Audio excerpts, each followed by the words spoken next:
we have these crossroads. And you know, either way you choose, your life is going to be different. The universe doesn't exist, but God thinks it does. We have to stop consuming our culture. We have to create culture. Stupidity has a definite evolutionary function. I am all for abolishing stupidity, but before it goes, we should pay tribute to it. Howdy and welcome to the Nonsense Bazaar. We're your hosts. I'm Willow Truman. I'm Sequoia Kennedy. And today we're back for part 2 of our series on Jane Lead. Rootin' Tootin' Cowboy Adventure. Yes, precisely. Ah, yes, Jane Lead, who, despite being a blind, elderly, middle-class widow, became one of the most significant female visionaries of the late 17th century. Not a gunslinger in the Old West. Kind of, a spiritual gunslinger. Nah, you don't. I don't know. Don't try to do that. Last week we went over the period of her life, beginning with her silver spoon birth, to becoming widowed after her cousin husband's death in 1670. Yes. The same year she had her first vision of the Virgin Sophia. Yes. We explored the first entry from her 2,000-page spiritual diary, A Fountain of Gardens. Mm-hmm. We gained a little familiarity with that old German shoemaker, Jakob Bohme. And we learned about the post-Reformation cultural backdrop of 17th century Europe. You'd be forgiven for thinking we're smart if you just heard that intro. True. But we're idiots. Yeah. So in this episode, we're going to explore the period of her life from her first vision in 1670 to the loss of her actual vision in 1695. But not the loss of her spiritual vision? No. Okay. To her death in 1704. And as her physical vision deteriorated, her spiritual visions grew in number and intensity, as did her flock of followers, who came to be secretly known as the Philadelphian Society. Yes, at first they operated in the shadows. And the society believed in a coming era of brotherly love and tried to prepare others for this through their many publications, but this rush to spread their message to the public ended up causing kind of a split in the Philadelphian Society, because up until then, they had managed to balance this delicate act between being private and public.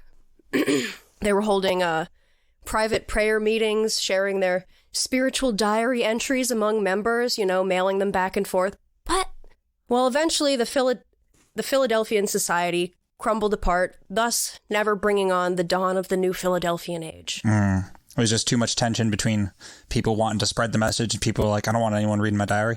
It was kind of that, and then also just the fact that Jane Lead died. Oh, that'll do it too. Yeah. Yeah.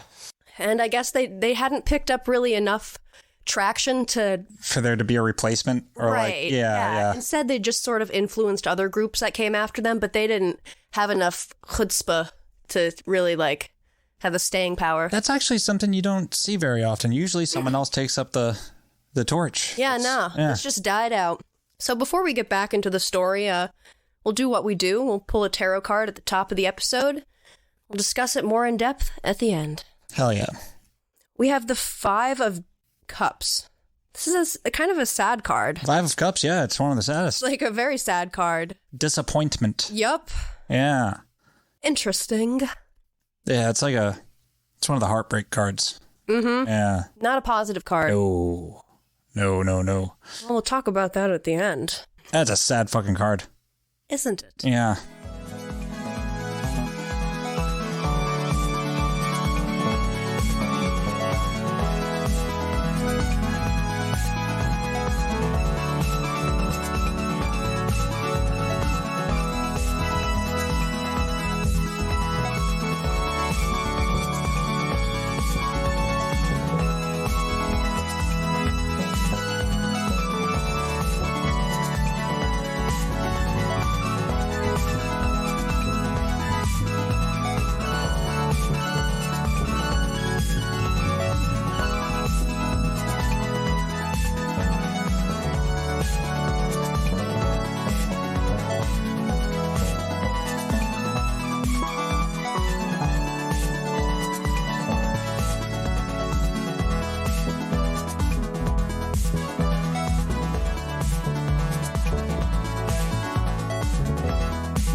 So our last episode, It left us on the heels of the English Civil War. Remember that? Yes. Charles I, 11-year tyranny. The 11-year tyranny, the Oliver Cromwell.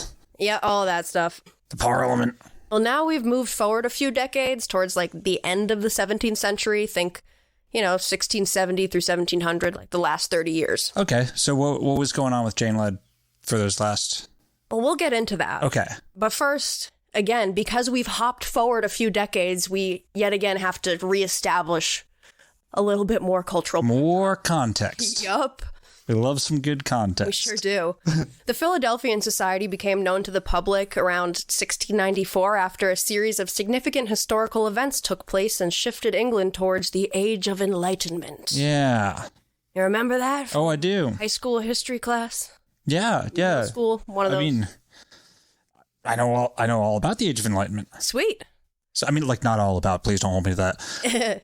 But that's slight familiarity. That's when, like, after the Renaissance and all that, this is when, like, the age of exploration was another word for it. All these, European colonies popping up in someone else's backyard all over the world. The expansion of the European powers to the New World, all this shit. Yes. Science, math, engineering, all this fucking all bullshit. That stuff. A lot of Age of ritual magic yes. and shit too, along with the development of the scientific method.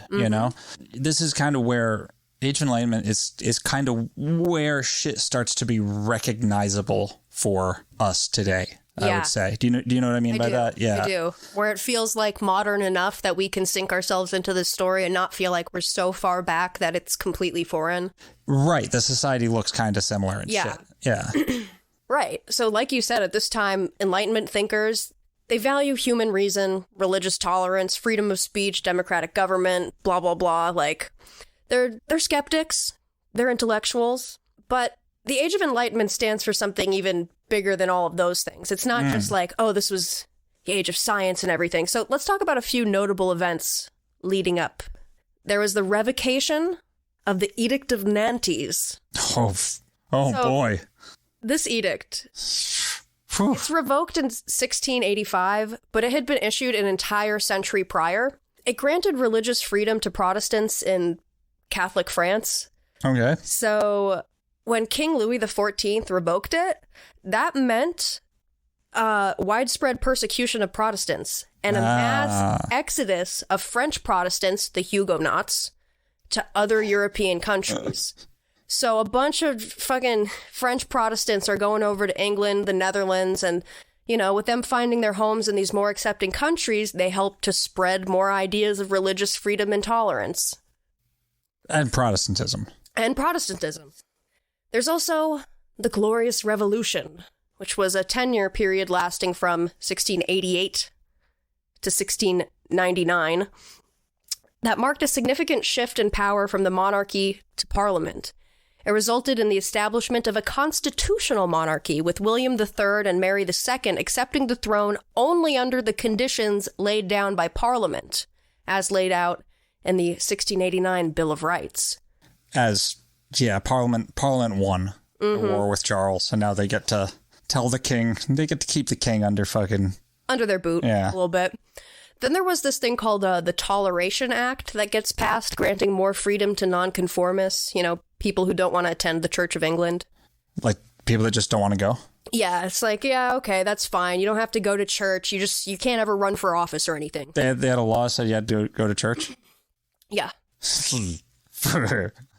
Jesus Christ. Then there was also the lapse of the Licensing Act, which led to more freedom over the press in England. So, again, you got the French Protestants spreading their greasy scent all throughout England, yes, plus more freedom of the press, plus more relaxed rules for nonconformists, plus the monarchy is now beholden to Parliament. It's a lot less centralized and pyramid-shaped. Yeah, it's a lot less central to the church now. All these combined factors. Yeah, because Charles is all about that divine right of kings and shit. Yup. And, in addition to all that political stuff, you also got the Royal Society. The society composed of experimental scientists who tried to gain public respect through their skepticism and unbiased approach. You got Isaac Newton with his Principia Mathematica, published in 1687. You see around, And all his magic shit. Yeah. Yeah. So I want to look up real quick. Go right ahead. When the scientific method was developed, because I know it's right around this time. Yeah, since at least the 17th. Right. I'm trying to find the actual. Whatever. I know it's the 1600s at some point is when the process that we call the scientific method, capital S, capital M, was invented or coined or whatever you want to say it. Time of Francis Bacon, who's like a little bit earlier than this by like 50 years. I think that is Francis Bacon was the scientific method man. Right? Yeah. So that's all happening around this time period. Yeah, as well as like, within the same 100 years, I don't have the dates pulled up, but like John Dee's bullshit right at the start of the 1600s. A lot of just scientific method and ritual magic also, as we would see it today. Yeah. And like, whole bunch of people are just doing stuff. They're just a lot of people doing all just a lot of people doing all sorts of stuff. Out of that comes the Philadelphian Society, who, like a lot of other mystical spiritual groups at the time, doesn't necessarily fully align with the mainstream Enlightenment's emphasis on rationality and empirical science, but they were focused on things like spiritual revelation, inner light, Yeah. No, wait. What? I read that sentence incorrectly. So you might think that like something like the Philadelphian Society doesn't really have a place in the Enlightenment era. Like, where does a spiritual society like that fit in? I mean, but that's the thing, though, is that it actually makes perfect sense. Yeah, it went both ways. Like, that's why I brought up like the ritual magic, as you call it now, the Rosicrucians and shit. That was being developed, right? So at the same time as the scientific method, all of that stuff plus the Philadelphian Society, it shows this shift towards questioning traditional authority, starting to like seek truth through personal experience, actual experiences that you can see and have yourself. Yeah. So even though it's a spiritual form of that, it still kind of holds the same values. Well, yeah, I mean, I was going to say that like we kind of forget that there, at least in our society in America, that there's such a thing as like spiritual and religious innovation and progress. Like the culture by and large tends to think of progress with regards to religion as dropping it, right, and moving away from it. But no, you can actually innovate within theology and spirituality and shit. Like, what was interesting about the Philadelphian Society is that a lot of what they were doing is just having trance visions, talking about their dreams and trying to interpret that like through the scripture and what that might mean, trying to interpret the scripture in different ways and apply that to their own spiritual evolution. Right, which was a thing that wasn't, possible before the printing press, before all this shit. Yeah. Being able to directly compare your own bullshit to the text. Right. Without some priest looking at you. Totally. So, the phrase haters make me famous? No, but like some variation. Yeah, something like that. Yeah. Well, that more or less applies here to the Philadelphian Society and what kind of helped give them more popularity. The hater in question is a dude named Friedrich Breckling. Freddie Breckles. Yep. Now, Friedrich Breckling was born in Germany smack dab in the middle of the 30 Years' War, 1629. One of those classic European let's involve everyone wars. Yeah. Fought for 30 fucking years. That's a long time. Should Europe just... That's like our whole lives, Sequoia. Imagine if our country was in war our entire lives. Well, I mean, there's a case to... don't worry about that part. But, yeah, I mean, that's kind of the thing about Europe. Yep. They've always just been killing each other. Shit. Yeah. Yeah. And this won't surprise any of you since you guys listened to part 1.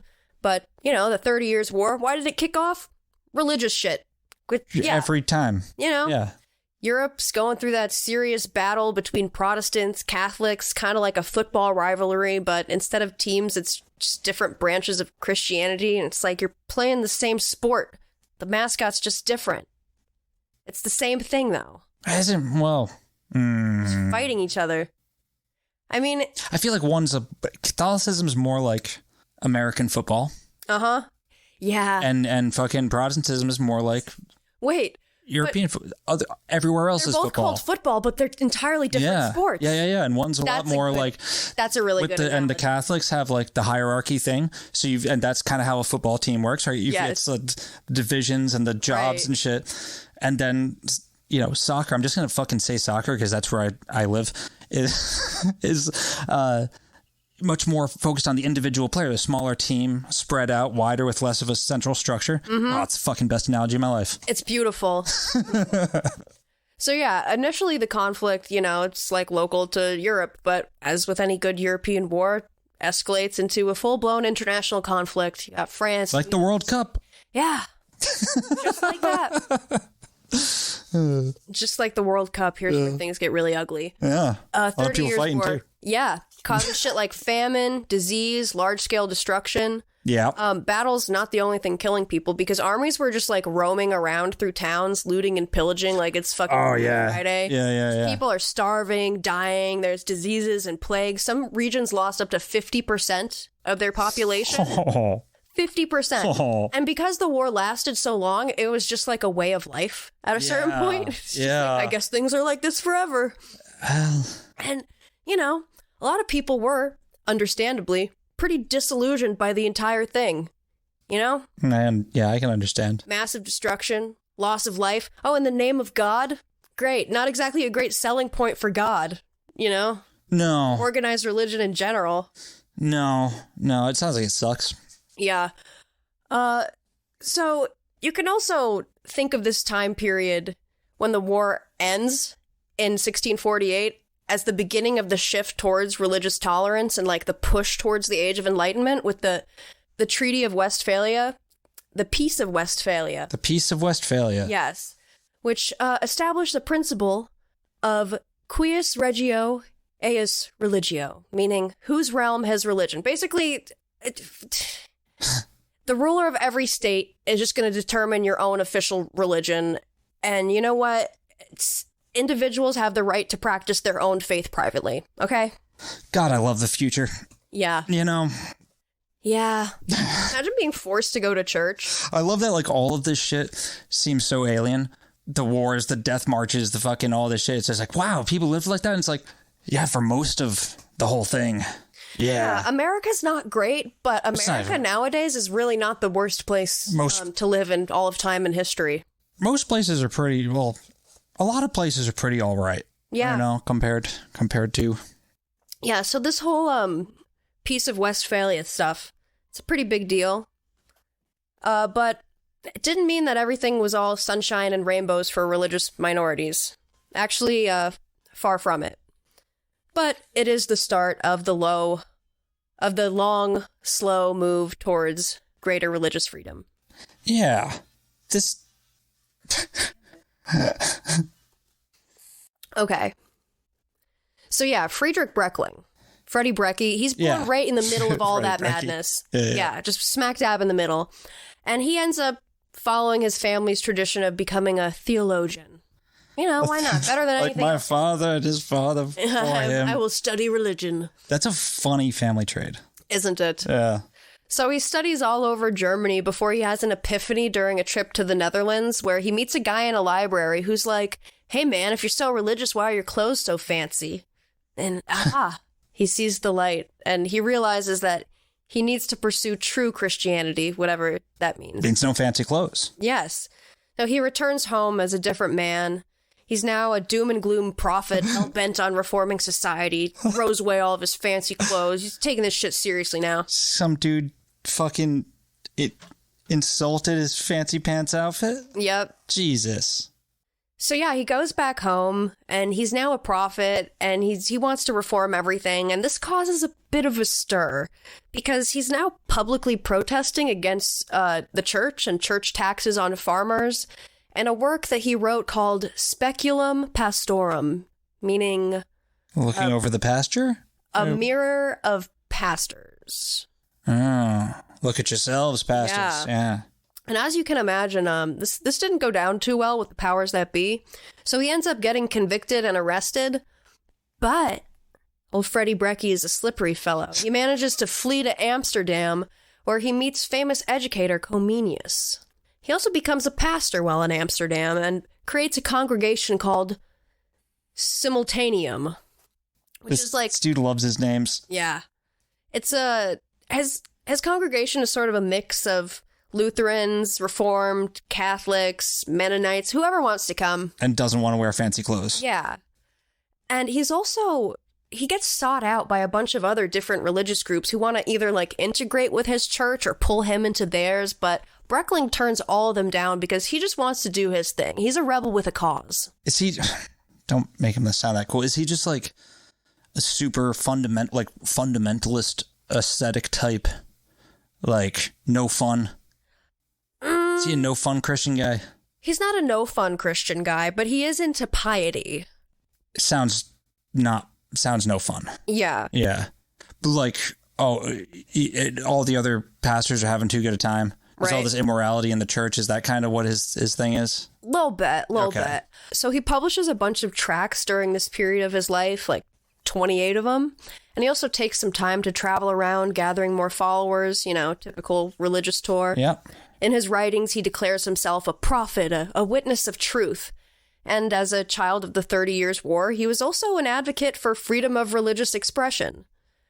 But his rules around that are interesting. In his work Religio Libera, or Free Religion, he envisions a sort of religious marketplace, a bazaar, bustling with ideas. It's a nonsense bazaar. Yes. Yeah. But instead of goods, people are just like laying out their beliefs to the public. Sure. And the intention isn't to create conflict or chaos, but, it's the free exchange and debate of ideas. He wants a literal free market of religion? Or Yes. free market of ideas? That's hilarious.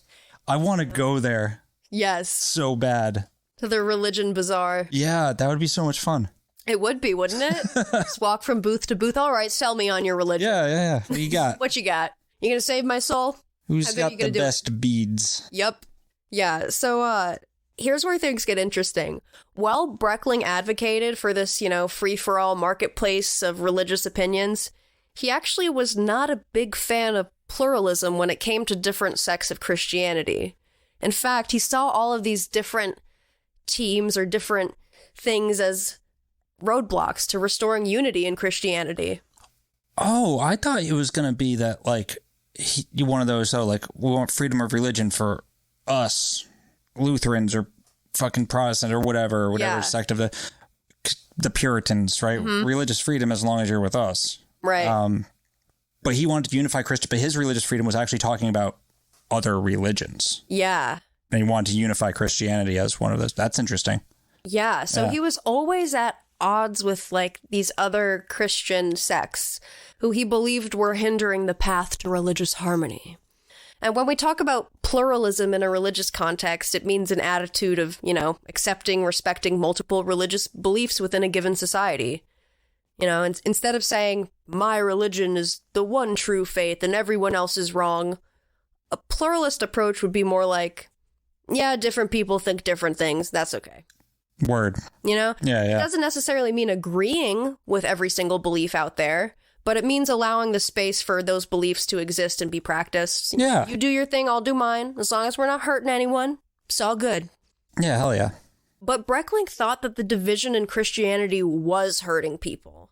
So it's interesting because he's like a pluralist in the sense that he's fine with Jews and Muslims and, other people doing their thing. But he feels like all of this division within the Christian church not doing him any favors at all.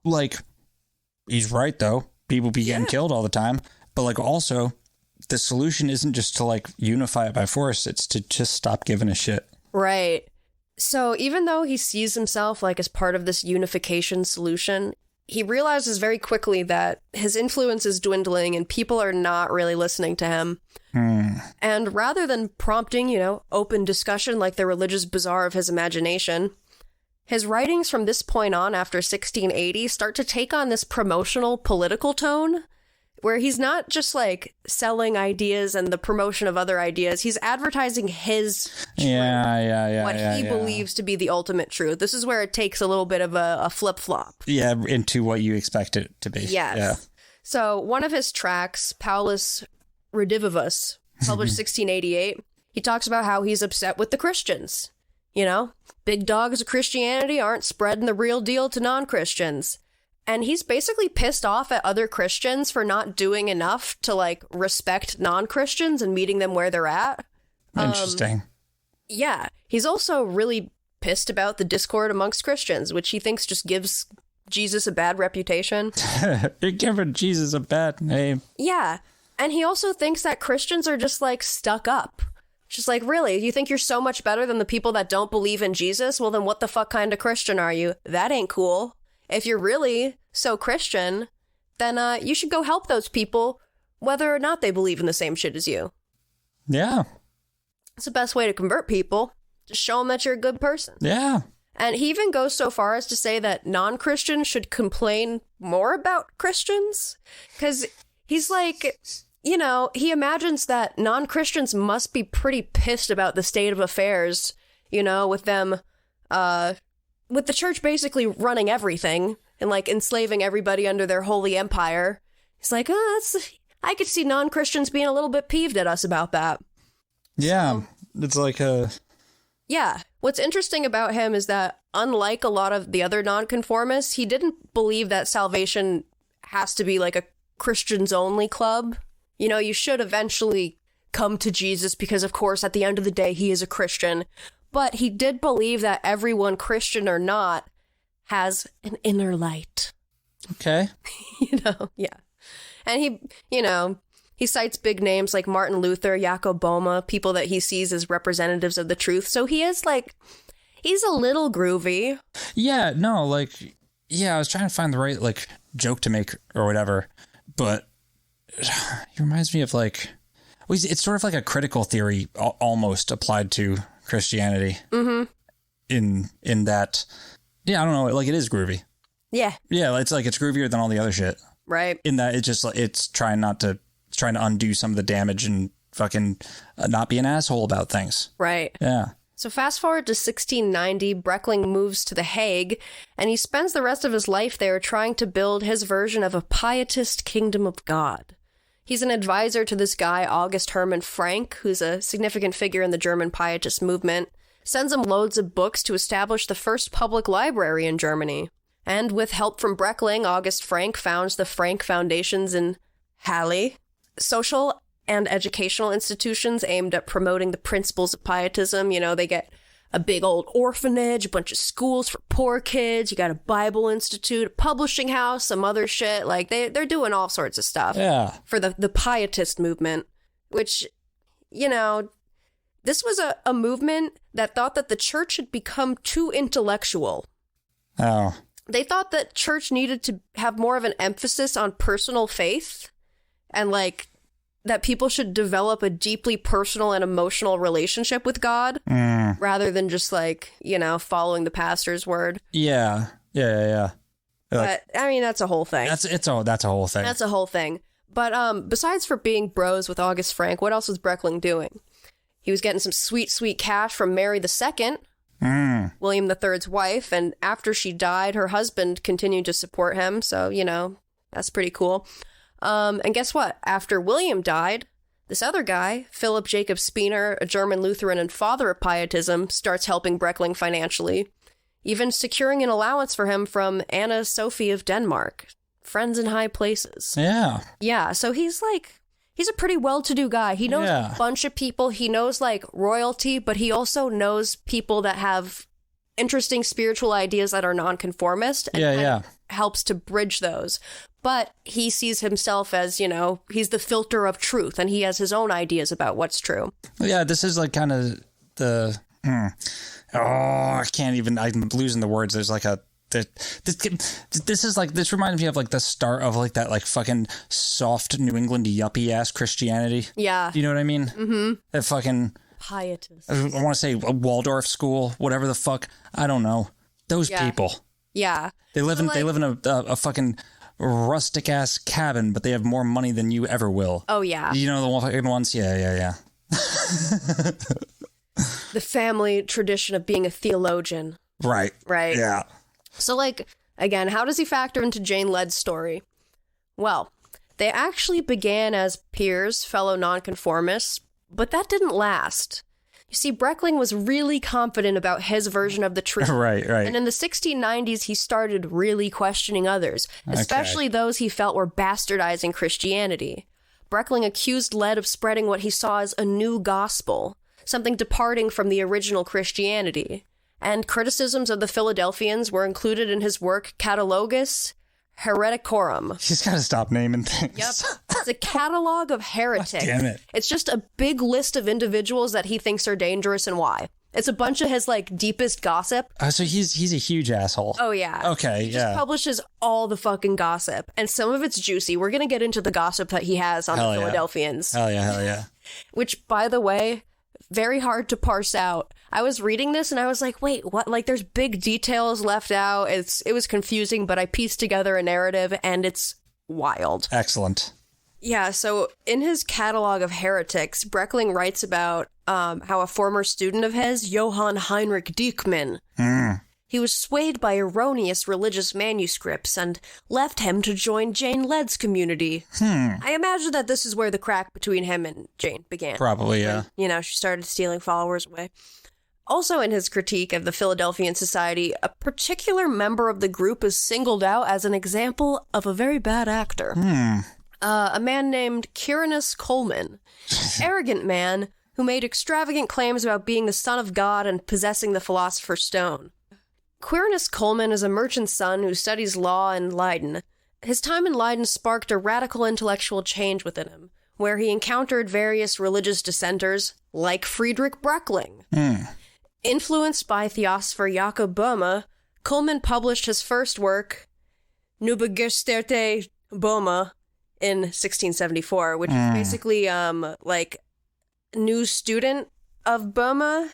Okay. Something along those lines, or like a new vision, something like that. Yeah. And within it, he proposes the advent of a fifth monarchy in which he, Coleman, as a self-proclaimed messiah, will usher in. So it's a sort of a manifesto then. A little bit, yeah. And what makes Coleman really interesting is his dealings with a couple of curious characters named Sir John Bathurst and Dr. Holgraf. We can't... Just Dr. Holgraf? It's probably not his real name. Real sketchy fellow. Dr. Holgraf sounds like a real sketchy feller. You want to know what Dr. Holgraf did? He wrote a book about how he had met a group of mountain trolls and how they have the secret to the Philosopher's Stone. This is why I'm glad that I went and actually looked up this catalogus. I was like, let me see what he actually wrote in here. Hold on. Dr. Holgraf knows a bunch of mountain trolls and they told him how to make the Philosopher's Stone? Yeah. So, with the help of another probably fraudulent doctor named Dr. Courtauld, they suckered a German baron for 40,000 gulden. I love this so much. Yeah. This is the best thing I've ever heard in my life. So Holgraf takes this money that they sucker from this baron to manufacture a bunch of golden vessels, which he says he's going to trade with the mountain trolls. The mountain... in exchange for a magic elixir. And I'm not really sure what happens here. Maybe, like, Holgraf forgot to split the earnings equally, because Courtauld ends up stabbing Dr. Holgraf's son to death and has to flee the country, so I guess their little, like, scam doesn't go over well. What the fuck? Anyway. Wait. Yeah. Why did... How did that... To Coleman. How did that story just happen? It just did. It just did. Okay. Yeah, so out of the country, having just murdered the son of Dr. Holgraf, Dr. Courtauld marries this woman, Katharina Behrens, who's a highly spiritual woman from the Netherlands. Are any of these people real? This is just gossip from Friedrich Breckling. This is hilarious. Yeah. Okay.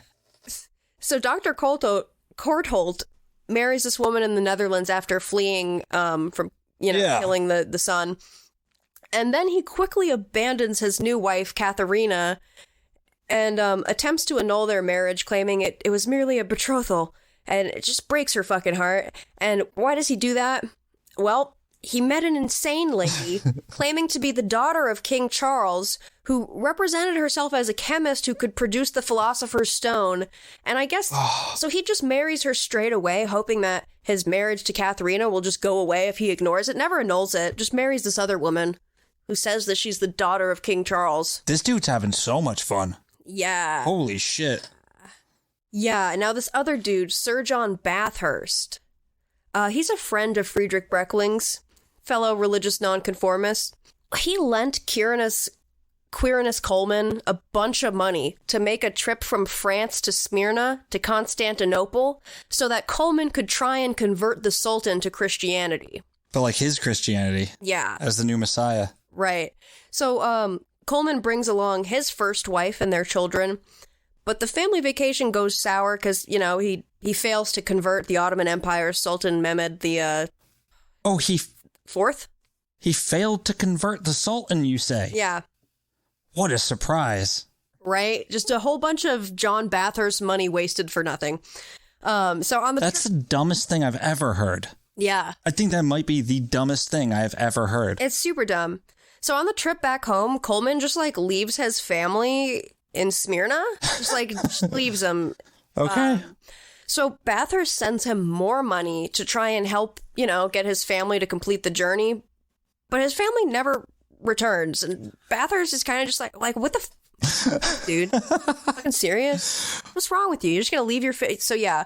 Now, Holgraf, we know he's a madman talking about mountain troll gold. These people are all insane. Scamming people, getting his son murdered as a result of his scamming.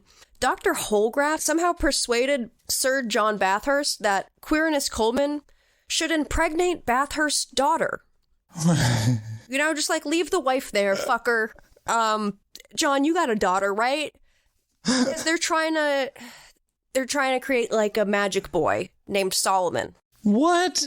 What is this? Yes, a union of Coleman and Bathurst's daughter would somehow result in the fathering of a boy named Solomon, who should inherit the Philosopher's Stone from the mountain troll.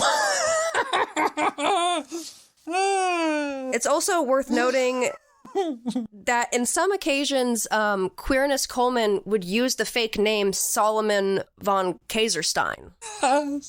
You gotta stop it. I know. It's too much. It's too much. That's why I had to include this. Like, this was the dirt that was included in the catalog of heretics on the Philadelphian Society. This is the funniest thing I've ever heard.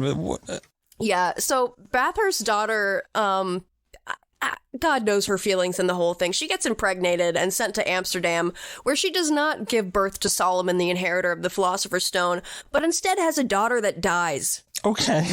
So, after abandoning his family in Smyrna and knocking up the Bathurst girl, resulting in a daughter whose life and death he didn't care about, Coleman meets his second partner, Maria Gold, in Amsterdam. Moves to England with her. Okay. It's unclear if they ever actually got wed, you know. I don't know if they got married or not. But she dies 3 years later, so he shacks up yet again for a third time to a woman named Esther. Esther. They have a daughter named Salome together. But, just like his other family rotting away in Smyrna, he fucks off yet again 3 years later. Because he's on like a 3-year clock when it comes to relationships at this point. I mean, Smyrna, you know, it's fucking... I mean, they might be on having the the coast. best time of their life. It's in Turkey on the coast, right? Yeah. They're better off. Like maybe, hopefully, I don't know, like how they'd be treated as like some fucking. Coleman's a crazy man. They don't need him. That's true. I hope they were just eating figs and shit, looking at the sea. Yeah. Yeah. So reaching the end of his life, Coleman moves to Moscow in 1689, where he delivered millenarian sermons until being denounced by Lutheran pastor Joachim Minicki. Following 3 months of torture and imprisonment, Coleman is burned at the stake on October 4th, 1689. Okay. Reflecting on Coleman's life, Breckling writes, "We should know about the actions and fate of these unstable spirits and become wise with the help of their example and harmful doing. This should prevent us from walking with unreliable enthusiasts and producers of false gold away from God's boundaries and calling towards our destruction, which causes sad parents sorrow. We should be aware not to ridicule marriage, like Courtolton, Coleman, and many others have done until their wings were burned and they punished themselves." Yeah, basically he's reflecting on the fact of like how poorly they treated the women in their lives. Yeah. They just didn't seem to care about family and They didn't. pursuing the wrong things. Well, And how they ended up burned alive because of their actions. fucking lit his ass on fire. Yeah. He doesn't have anything to say about the mountain trolls? There was so little on that. There was far too little about, I tried to look up Dr. Holger. I need more information. All that came up was the source that I had. That's all I want to talk about. I know. Like, what the fuck was that? It's just like that was just like a few paragraphs that just needed the Benny Hill music under it. Just So what the hell went on there? Yeah. So obviously that's pretty salacious material. You can imagine that people are interested in what's published in this catalog of heretics. I mean, this is some juicy freaking gossip. Yeah. So, thus, Friedrich Breckling, as a critic of the Philadelphian society, influenced its formation and development, perhaps, more indirectly than directly, but because of his condemnation of them, as a man of a lot of influence and with, connections to people in high places, this Catalogus Hereticorum controversy only led to more publicization of Philadelphian society beliefs. Yeah, I mean, because, people hadn't heard of him until they're reading about, this Dr. Holgraph shit, this Coleman fella, and what the hell? These fuckers are off talking to mountain trolls, getting the philosophers too. I gotta see. Right. So this only made the appeal of the Philadelphian society even stronger, especially to anyone disenchanted with mainstream religious thought. Anyone searching for new spiritual perspectives, it's like, okay, that sounds cool. Yeah. Haters make me famous. Now we can finally talk about Jane. Again, this is the second episode. It's just like, oh yeah, we'll get to her. Yeah. Yeah. Now we can finally talk about Jane. Now that we got all that out of the way. We had to talk about Breckling and how, all of that stuff going on, because once we get back to the 1690s in Jane's life, we can imagine all of that happening in the background. Right. Controversy going on. So, where we last left off, Jane had spent 27 years in mercantile London with her first husband, their lives together spanning the English Civil War, the execution of the king, Oliver Cromwell's rule as Lord Protector, and the restoration of the monarchy. Ah, the halcyon days of yore. Yes. And if we'll remember from last week, back in 1663, when Jane was only 39 and still married to William, she bumped into a cool cat named John Portage. Now, Portage was a former minister and major player in the spiritual arena. Him and Breckling were buddies. At one time in his life, John Portage was the man in charge of St. Lawrence's in Reading, later became the rector of Bradfield, owing the job to his impressive astrology skills. Portage was also known as the leader of the Beminists, superfans of Jacob Böhm. Yes, yeah. And Portage was also kind of up to some weird shit in his younger days. And his older days, too.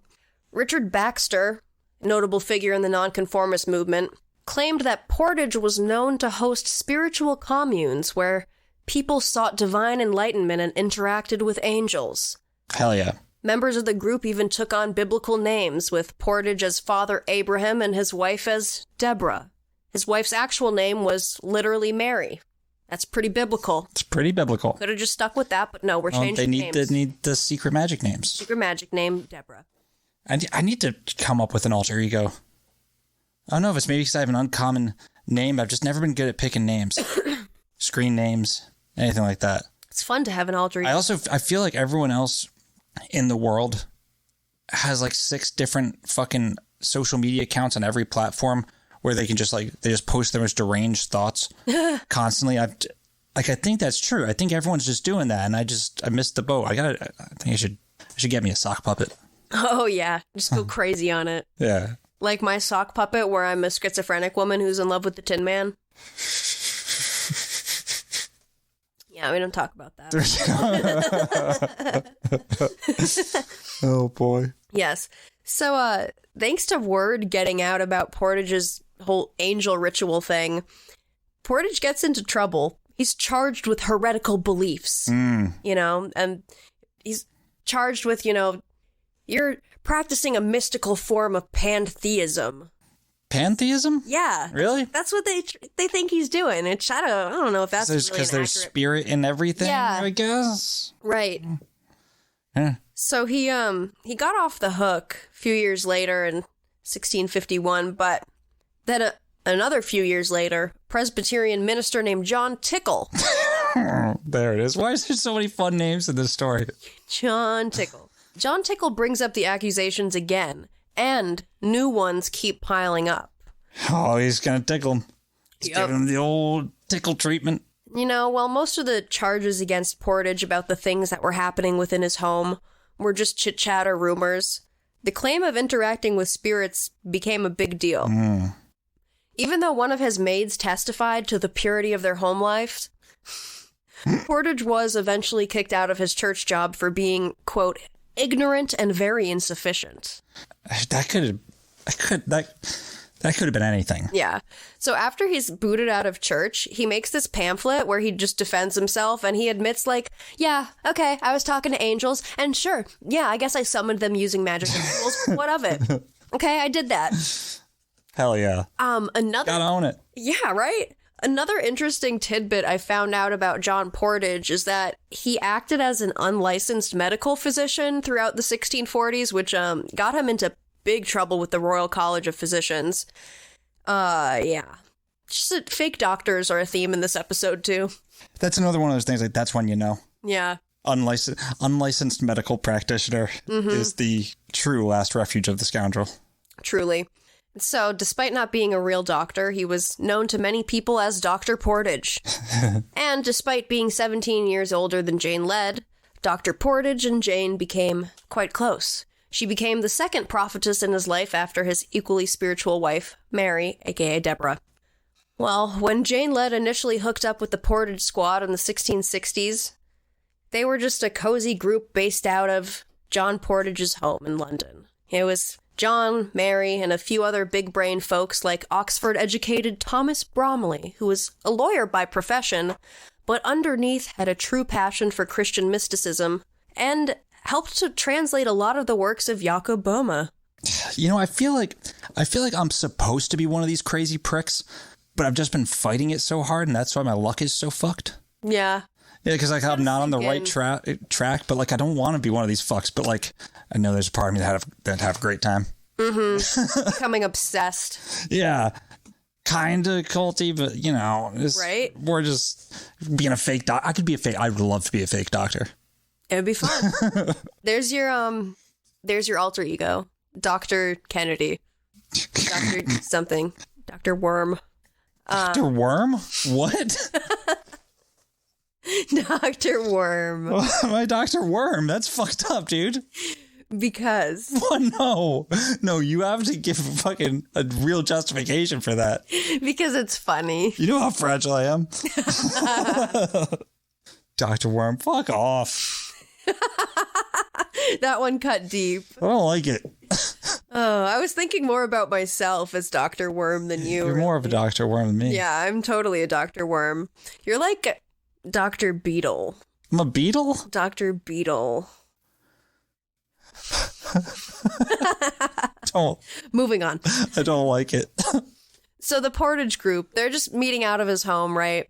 And they're talking about their alternative mystical traditions, talking to angels, talking about the works of Boehme. And even though Jane didn't jot down any of her visions while she was married, that didn't mean that she wasn't getting divine signals. Wait, if we can get a sign that says the office of Dr. Worm and Dr. Beetle, I'm down. Yeah. Or Dr. Beetle and Dr. Worm. There you go. Is the order, yeah. Mm-hmm. Beetle takes precedence over Worm for sure. Well, no, is it? I can't get into this. In a fight, Beetle's winning. Yeah, but it's like the linguistic thing that it's always the B, the first, the alphabetical. The vowels. Yeah. Go in the IAO or EIO order. I feel you. Yeah, I saw that in a tweet from like some fucking dictionary yesterday, the day before. And I was saying, this is a thing. This is why like the big bad wolf, the fucking tic-tac-toe, the fucking the offices of Dr. Beetle and Dr. Worm. Yeah. Yeah. Beetle and Worm has a nice sound feel, much more than Worm and Beetle. Oh, every time you'll always see that the I sound before the A sound before the O sound. Yeah. I'm going to cut all that but it is interesting. The Beetle and Worm talk. No, I'll probably leave that in, but the linguistic talk. So even though Jane wasn't really writing down her visions while she was married to William, that didn't mean that she wasn't getting some signals. Right. You know? In 1668, 5 years after meeting Portage, and a couple of years before her hubby's death, she got a heads up from God about some big changes coming her way. She was told that she had a special mission to take up as a spiritual writer. And these predictions were on point because Portage's wife, Mary, kicked it that same year. Hell yeah. Followed by Jane's husband, William, 2 years later. Fucking score. And it's important to note that while they never became romantically involved, Jane Led and John Portage had an intense spiritual partnership and essentially were one another's life partners, although not romantically. Yeah, see, I don't want that. Yeah, well, John still had wives and stuff, like, which actually became kind of a point of conflict. Interesting life for Jane, though. Yeah. I guess they didn't have chemistry. And so... Or maybe one of them just smelled like shit. It was Jane. Yeah. I'm sorry, Jane. She's dead, it's fine. It's true. Long dead. And so, Jane was widowed at 46, but instead of moping around, she dived headfirst back into the spiritual world. With her earthly husband gone, that meant she was free to hang out with her first love, spirituality. She started keeping her diary, a fountain of gardens, containing her spiritual encounters and experience. Kept it for a whopping 16 years. Son of a bitch. Yeah. And last week we went over her first vision. She met the Virgin Sophia. And Yeah. around the same time as the first vision, Jane finds out that the guy looking after her late husband's money overseas has no intentions of giving it back. So she goes from living this pretty comfortable middle-class life to just super poor. Yeah. Which must have been a total shock to her. I mean, yeah. And most women in her position would have just, remarried. But she was like, no, I have a divine path to follow. So 4 years later, she moves into the communal house run by John Portage, which causes quite a stir within Jane's family. I mean, she's moving in with this man that she's not married to, that she's not, romantically involved with, and she's just, living in this man's house. Who summons angels and fucking... Yeah. Jane's brother tries to bribe her into leaving the place and living with him. He's like, I'll literally give you money. She's like, no. What? No. Well, she joined a cult. Yeah. Yeah. Yeah. Is what happened. And she's leading it. Her and John basically end up co-leading this private alternative congregation as best friends and spiritual seekers. I'm just going to say that's a cult. Yeah. Yeah, that is a mini cult. I mean, I think it can be a full-off... It's a cult. That's a cult. That's a cult. It's a tiny cult, but it is a cult. Most cults are pretty small. Very true. So yeah, they do that for 17 years. But there was drama because Portage got married again, and his new wife, Delilah, she caused issues, as did Portage's 7 grown kids, who were a handful. Jane Led seemed to think that Portage was getting too distracted by all these worldly matters, writing, This person, who I've often mentioned, didn't achieve the ultimate level of wisdom, even though he came pretty close. His journey was tough, with strong opposition from fierce forces which, combined with life's trials, eventually led to his death. This confirmed a vision I had about a child slipping from my arms. However, the same spirit will be reborn in another, who will rise up and surely fulfill this prophetic vision when the time is right. Jane is a weird lady. She is. Jesus Christ. That's her writing about Portage.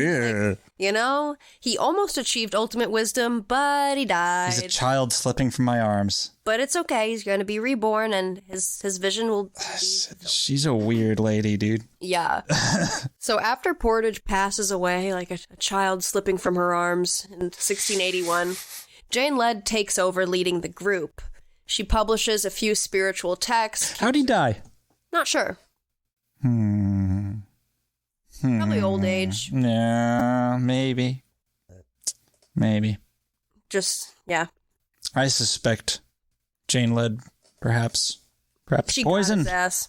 I think she poisoned him. I'm just going to say it. She got his ass. It's a wild speculative leap, but it's canon. I love it.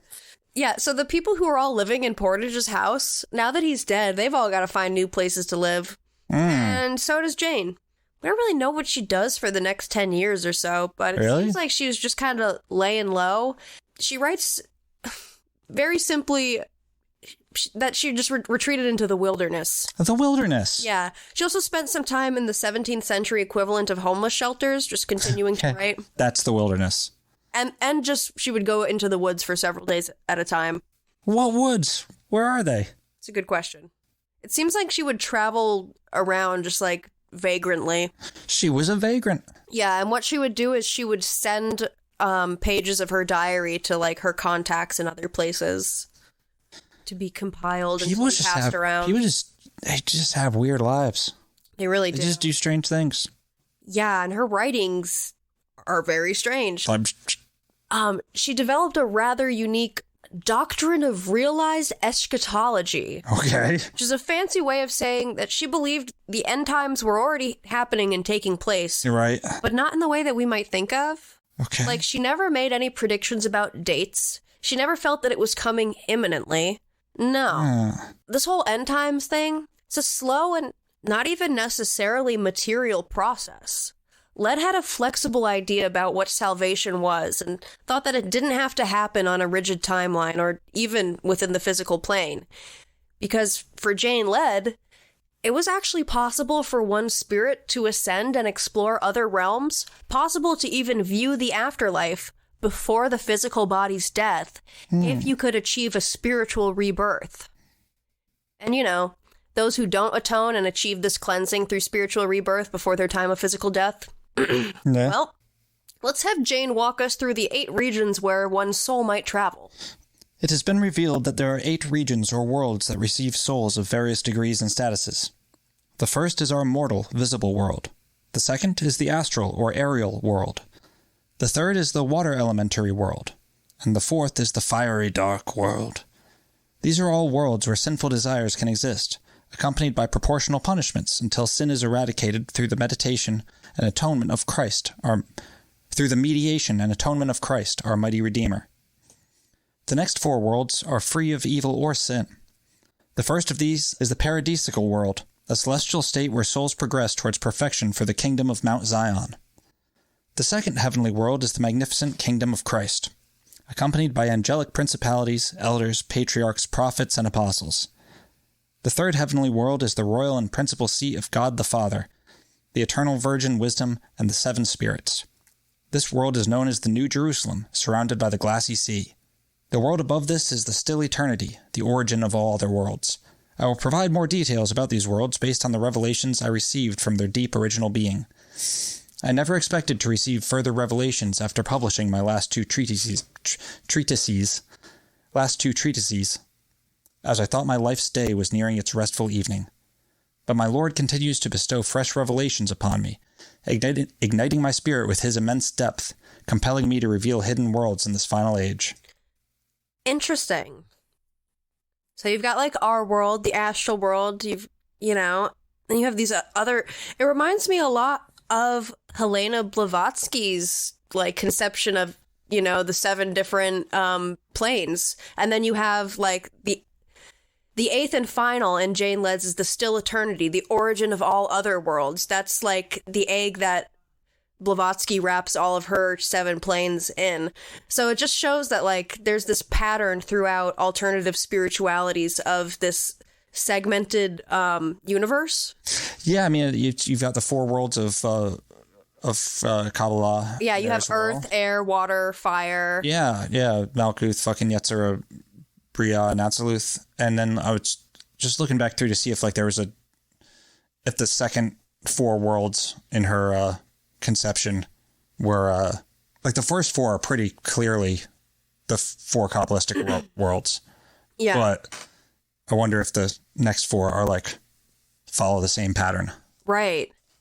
So basically what I want people to grasp is that Jane Led saw the end times as a spatial concept rather than a linear one. Like it's not, what? More abstract. It's not like something like her whole conception of time and the universe and being was not very linear, And you also have to think that she's slowly losing her eyesight. And as and her mind. As she's slowly losing her eyesight, I imagine that this is...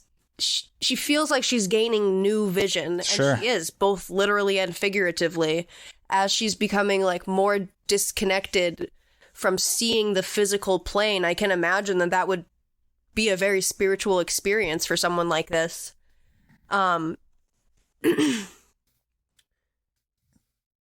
Interestingly, she also, in her writings, imagined salvation as obtaining a metaphorical golden stone. There's a lot of alchemical language in her writings. Yeah. I mean, coming also- from where she does. Yeah. The time and place. Being inspired by Boma. So does she think like, what do you mean by a spatial thing? As in, Like that everyone's ascending to 5D? yeah, but you can do that without like having to actually. But is she saying like it's like more and more people are getting this thing? Yeah, But it's not about like we're getting there. We're Okay. getting into Ascended Masters territory a little Yeah. bit. It smacks of it. Right, but instead of like, oh, there are events that are going to transpire, it's more of an internal mental Yeah, thing. internal ascension. She actually goes through like the 12. She's got a 12-step program Gotcha. for how to die before death in order to see the other realms. Cool. Yeah, that's to do with accepting Jesus though. God damn it. I know, fucking lame. No, as we're going to be talking about on last week's bonus episode, which we haven't recorded yet, you do know that Jesus was the first emperor of Lemuria, right? Oh my god. Yeah. Oh boy. Oh, I can't wait for that. He's the angel Melchizedek, who was the first emperor of Lemuria. Oh. And then came back as the Christ. Oh, Melchizedek was. I saw that word so many times He's all over the damn place. in Jane Ledd's writings. Yeah, really? Yeah. Oh man, he's all over fucking Mormonism. He's all over the Lemurian shit. Like Melchizedek's he's one of the most popular. Like name shows up, but there's never any like substance to the character there. You know, I feel like I should know Who more is about he? him. What are you? He's the first emperor of Lemuria. Wow. Yeah. So yeah, salvation as a golden stone. Interesting. Yes. She also believed that one could undergo a fourfold process of transformation from physical flesh into spiritual flesh in order to enter an invisible church. Okay. And this is like an invisible church that anyone who undergoes this process can go to. Like, Yeah. Oh, yeah. I mean, this is that fucking cloud upon the sanctuary shit. yeah, Yeah. it's just like that. Yeah. And like you can do this while still alive. It's super alchemical. Yeah. And like once one undergoes this mystical death, you can look forward to experiencing a new type of life. You know? You're going to enter a new creation, as Jane calls it, and you will become one of the first springing plants of this new creation. Don't you want to ascend and become one of the first plants? Yeah, of course you do. Of course you do. Yeah. Another way that she portrayed salvation, other than a golden stone, was as a ladder that connects heaven and earth, meaning that, you know, the elect, the people seeking salvation, could have a more active role in their own salvation than was previously assigned to them by this idea of predestination. Yeah, because you said she fused the Calvinism shit. Mm-hmm. Fucking Calvinism. So Stupid. Yeah, so this ladder meant that, you know, now people could climb up the ladder. And also it meant that heavenly beings could climb down and meet them halfway.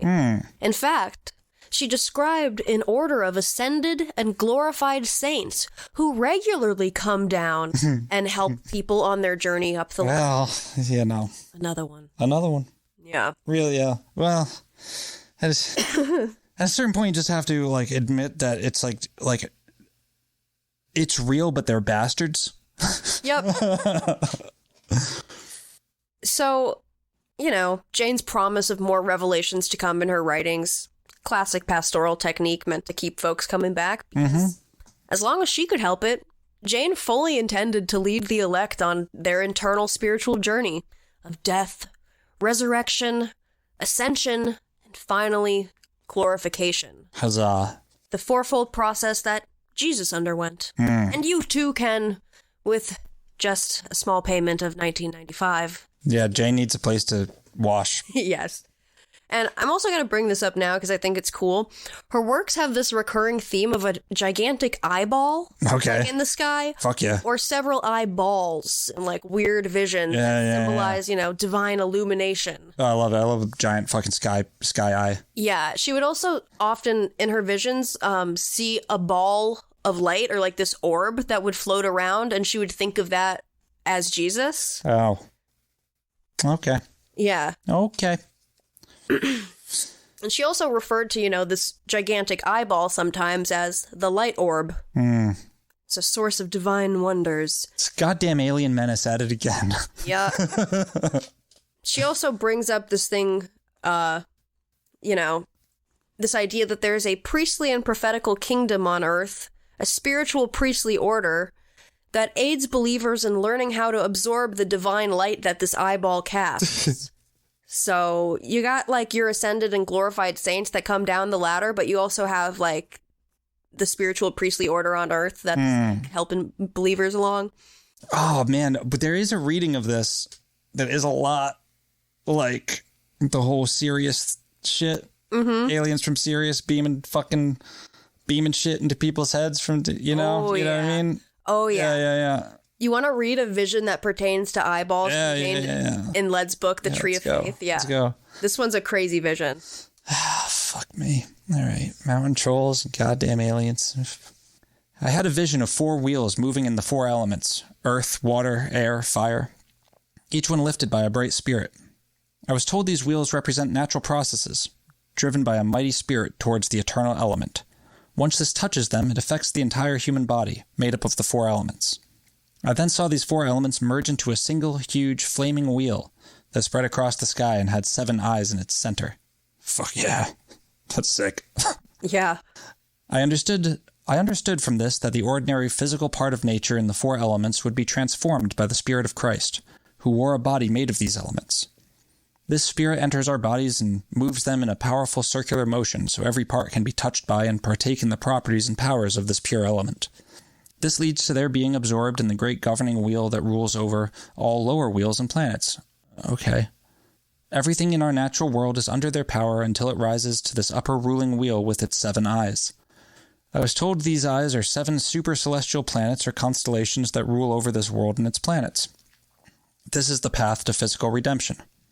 The Spirit of my Lord told me about this, but it must be kept secret until my physical elements fully merge into the upper wheel. Okay. For now I can say that this upper flaming wheel with its 7 eyes is powerfully attracting some people I know who have been touched by it. It won't stop its motion until they are transformed from their earthly lives into the superior element, allowing the heavenly constellations to rule over the earthly elements that remain unredeemed. Yeah. Okay. So that 7-eyed thing, that reminds me of how... Reminds me of a lot of fucking things. In her 3rd heavenly world, the New Jerusalem, she says that that's inhabited by God the Father, the Virgin Wisdom, Virgin Sophia, and the 7 spirits. I wonder if these 7 ruling bodies, these 7 ruling planets are the 7 spirits that reside in her 3rd heavenly world. Well, I mean, if we sort of just accept that it's based on things that have come before. Yeah. Right. Then that's it's just archangels, planets. That's the planets. Yeah. It goes all the way back. It's the 7 ruling, the archons, the fucking whatever. Yeah. The colored lights in the sky that move around. Kind of sweet. Yeah, it's fucking sick. But also, I don't know, that wheel shit, is very much like lots of other visions of weird shit. Yeah. Right? And it reminds me of a lot. This is a goddamn alien menace at it again. And by which I mean, the spooky, whatever the fuck. So now we're going to fast forward a whole bunch and pick up her story again about 11 years later when she gets another helper on her divine mission. Okay. This helper comes in the form of yet another doctor. Dr. Francis Lee. Real doctor or fake doctor? Real one. Okay. An actual doctor who'd actually studied medicine in the Netherlands. Okay. And an Oxford scholar. And this Dr. Francis Lee becomes Jane Lead's most crucial spiritual ally after John Portage. Frankly. Yep. Quickest gun in the West. Yes. Now, while abroad, Francis Lee was introduced to Lead's work through German translations, and he was urged by 2 different people, you should go find her, man. So go find that crazy old bitch. He does. He goes over to England in 1694, and he finds the 70-year-old Jane Lead living humbly in a charitable housing facility in Stepney. Now, despite her worldly poverty, she had continued her spiritual devotion and was still awaiting further divine revelations. Now, this marked a new spiritual partnership for Lead. Lee, who was 37 years younger, along with his Oxford mate, Rector Richard Roach, would become key proponents of Lead's teachings. Rector Richard Roach. I don't know if it's funnier with the alliteration and the implied Dick Roach. Yeah. Or just to call him Rector Dick Roach. Yeah, so Dick Roach and Frank Lee, over the next decade, until Lead's death in 1704, they support her by transcribing her visions, because, you know, she's fucking blind.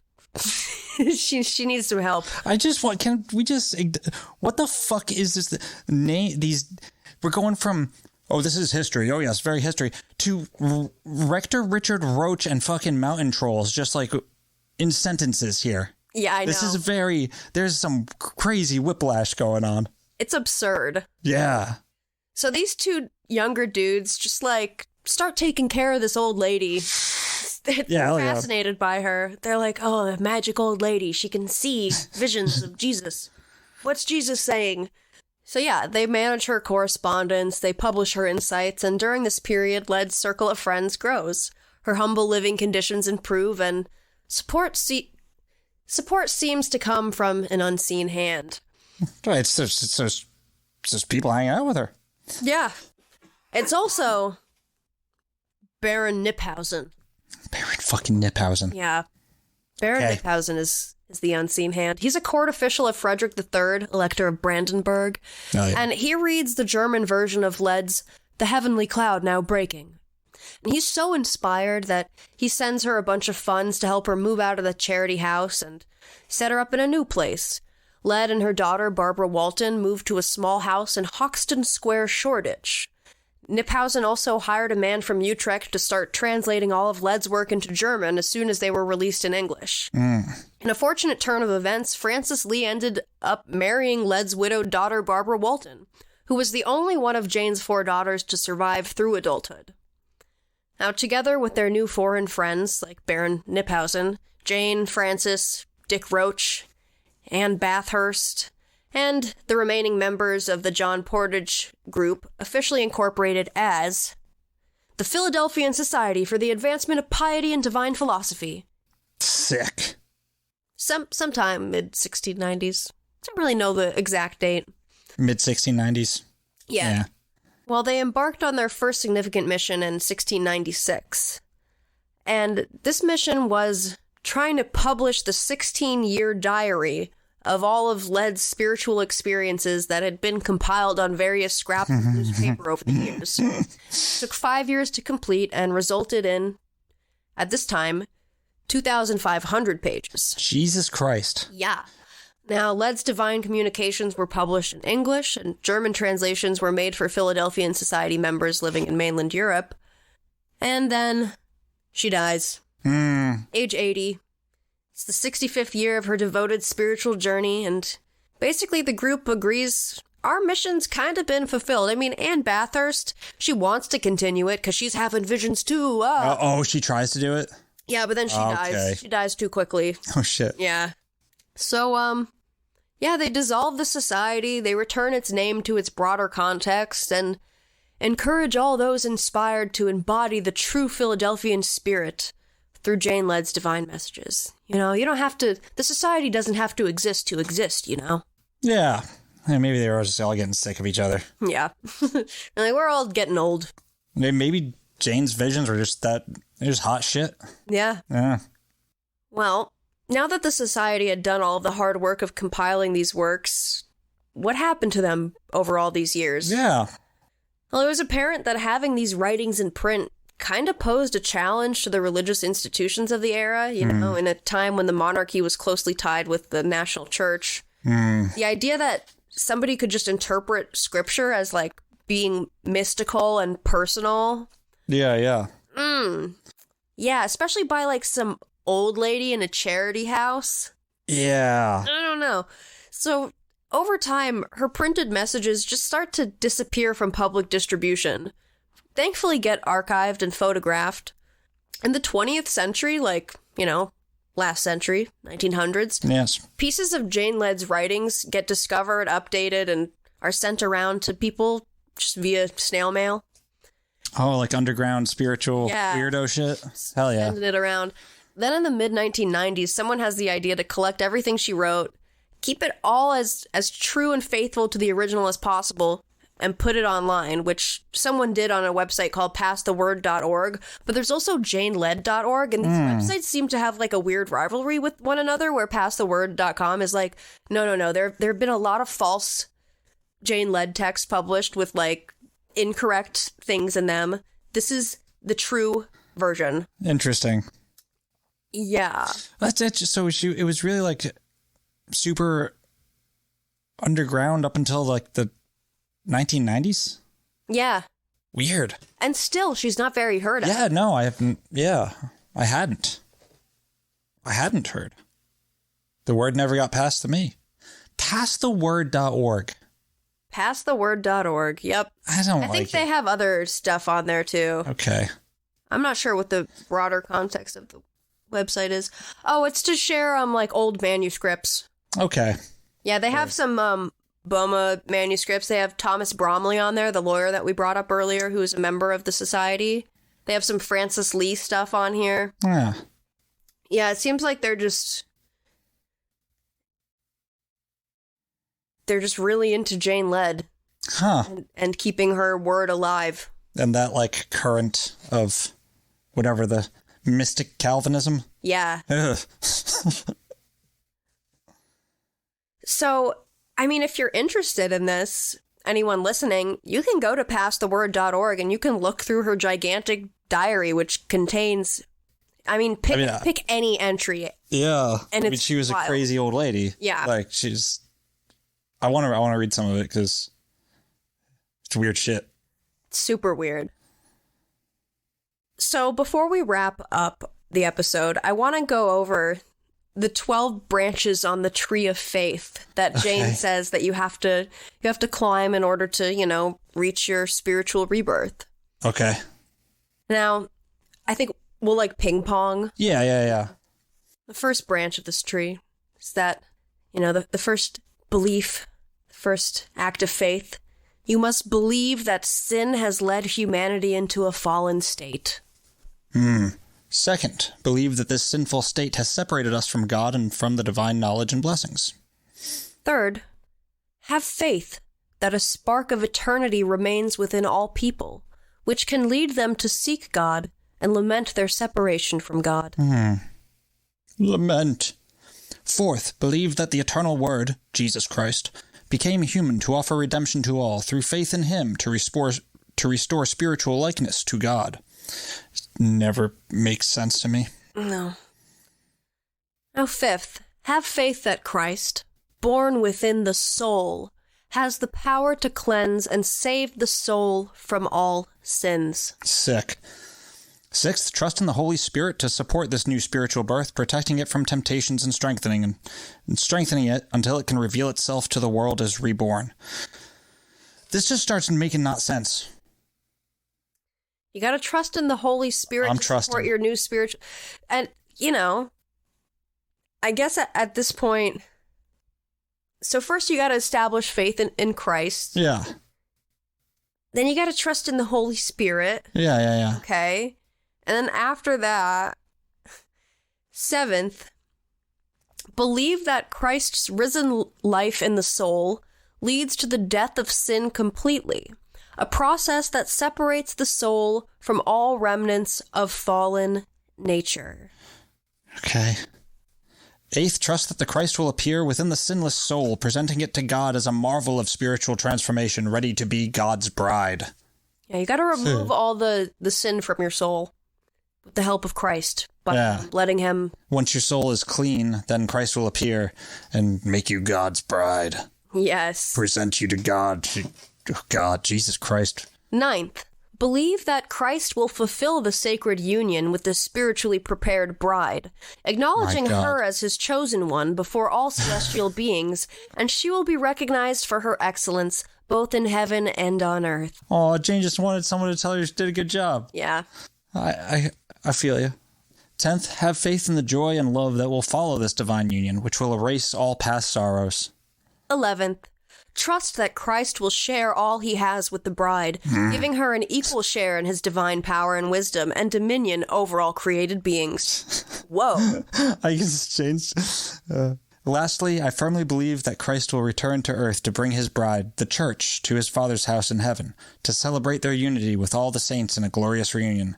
This glory is as great as the glory Christ had with the Father before the creation of the world. I like that the last branch on the tree of faith is like, Jesus is, he's gonna come and kill you and take you up to be his bride. I mean, He's gonna return to earth to bring you up. You're gonna die. Like, that makes sense. Is that what she's saying? Yeah, he'll return to earth to bring his bride to celebrate their unity with all... I mean... To bring his bride, the church. His bride, the church, to his Father's house in heaven.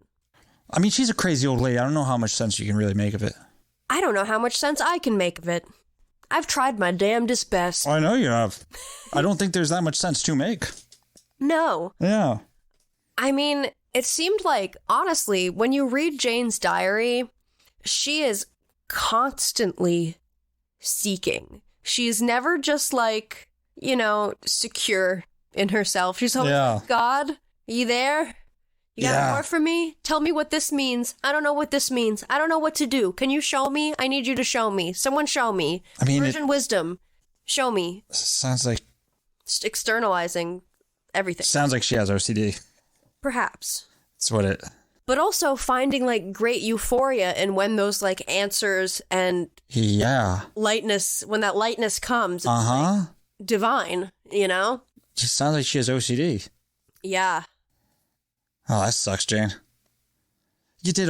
I'm not going to tell you I don't know if you were excellent, but you were something. She definitely made something of herself. She's got a weird vibe. There's a wicked weird vibe to Jane Led. What's so interesting in her story is that, remember, she had like either 9 or 12 siblings, right? And yet you don't hear about any of them except her brother. Her brother was like, "Don't move in with that Portage man." Yeah. And then after that, you don't hear fuck all about her family and her. Lost touch when she joined the cult. Yeah. Yeah. Yeah. I mean, the thing is, like, I don't know how much we know about Jane Led either. Like, this shit was super fucking interesting. Has but been like built like around her. But she's just this crazy lady who wrote fucking because all she did was write. All she did was write and view. Mm-hmm. Yeah. It's wild though. It is. I'm struggling to think about how the Five of Cups relates. I'm thinking about loss. Well, you just said it as a theme in Jane's life. She's constantly seeking. Yeah. She's never secure in herself or secure in anything. She never turns around to realize that even though she's got a couple spilled cups, there's a few standing up behind. I mean, no, she does that too, though. I mean, she's always, I also think about the Five of Cups as a card representing, like, loss. He's wearing a big black cloak. I think about how the major points of transformation in her life have been when her husband died, when Portage died. Sure. Like, these deaths have been huge catalysts for her and her spiritual transformation. I mean, so so Five of Cups is fucking it's no disappointment. It's sort of like if you take like the it's definitely like a breakup card, right? Yeah. But it's like not the event of it. It's the realization of the failure before it happens. It's disappointment. It's the death that happens in the heart before like a real death happens. Mm-hmm. When someone lets you the fuck down, right? I mean, if she's writing fucking 2,500 fucking pages and like living in the goddamn woods and shit time to time, although I don't know how much woods was around there, like it seems like she was sort of kind of constantly disappointed with herself and where she was and all this shit. Like, she never landed on a solid theology that was like, okay, this is what she was constantly re-examining, constantly going back and just always examining. It was never right. And never just like, this is what I believe. Now I'm going to just live my life. It was always just, she lived inside of her belief. Yeah, she was ruminating as fucking pure fucking OCD madness. Yeah. Yeah. Everything is a sign from Sophia or a sign from Jesus. Yeah. And like, also, there's not a hint of joy in her writings that we read. Mm-hmm. Am I fucking that up, or was there just not any joy ever? Like, there's how great the kingdom of God will be, right? But like, are you enjoying your life, Jane? Yeah. I don't know. I don't. There's a lot of sin. There's a lot of fucking we're doing things bad. This is bad. We got to get right. Mm-hmm. Like, yeah, she was just a grumpy, crazy bitch. And like maybe her vibe was just the Five of Cups. Yeah. Like, was she pleasant to be around? It seems like it, because a lot of people like wanted to be around her and seemed to gravitate towards her in her writings, at least. Were they pleasant to be around? I mean, hell if I know. Yeah. Maybe the Five of Cups. Well, I think about it as, what is the Philadelphian legacy? Like, where did that end up? You know? Two assholes making fun of him on a podcast? Yeah, exactly. I mean, really, if she could listen to this, oh my God. Yeah, I mean, but I can't really say, I guess, how much influence they had just by knowing what they like. Doesn't seem like very much. I mean, nobody's ever really heard of them. Like, you've got this Pass the Word website that she's like fantastic, and yeah, she's pretty influential. I mean, if only because of the volume of work that she produced. Yeah. It's very prolific how much she wrote. I mean, and also like it does if. And then she's a woman mystic during a time when that really seemed to value rationalist male thinking. I mean, definitely. Yeah. Yeah, even the religious, even the magic of the time was super technical. Right. Whereas like that's where hers was entirely like self-led. Like, no, you just go into the woods for 3 days and just like... trance the fuck out. And also, I'm sure it helped that her vision was deteriorating and probably stuff looked crazy. Because, I know when I don't have my glasses on, light refracts like crazy, especially at nighttime to look outside. Stuff looks very weird. You can imagine that if your eyesight's slowly going, that you start to see all sorts of weird stuff. Oh, for sure. And it's much more easy to go into your mind when you literally, stop being able to see your visual field. Oh, definitely. I'm thinking about doing it again. No, the blind prophet is that's an archetype. Yep. I think my real answer for like the Five of Cups, like my interpretation where I'd land on it is like her disappointment in herself and the world and like the constant rumination. Yeah. My real answer is it's my disappointment in not learning more about the mountain trolls. Yeah. Yeah. But just like those two standing up cups, the trolls are right behind me. They're right there, and they always have been. Yeah. Does that do her? Yeah, that'll do it. Well, if you like what we do, and you like that our show is ad-free and would like to keep it that way. If you want to keep this nice little arrangement we got going on. You can sign up for our Patreon. Patreon.com/TheNonsenseBazaar. We have a bonus series over there. As I mentioned earlier, the latest one is about the Lemurian Fellowship, a 1936 Lemurian group. Has some interesting things to say about some of our old friends, and that'll be fun. Oh, I can't wait. Yeah, it's great. There's a lot of woodworking involved. Yes, we have not recorded that yet. Right. But by the time you're listening to this, we did. We're time travelers. Time is a fucked up, it's a funny thing. The eschaton's always here. It's a spatial concept, not a linear one. Yeah, there you go. You can also leave us a rating and review. That would be sick. We'd appreciate it. You can also tell your friends. You can also tell your local blind prophet. You can also tell your doctors, real or fake. Real or fake, especially the fake ones, please. Please. I need more of them in my life. And if you need any medical servicing, contact the offices of Dr. Beetle and Dr. Worm. Yes. Take care. Take care.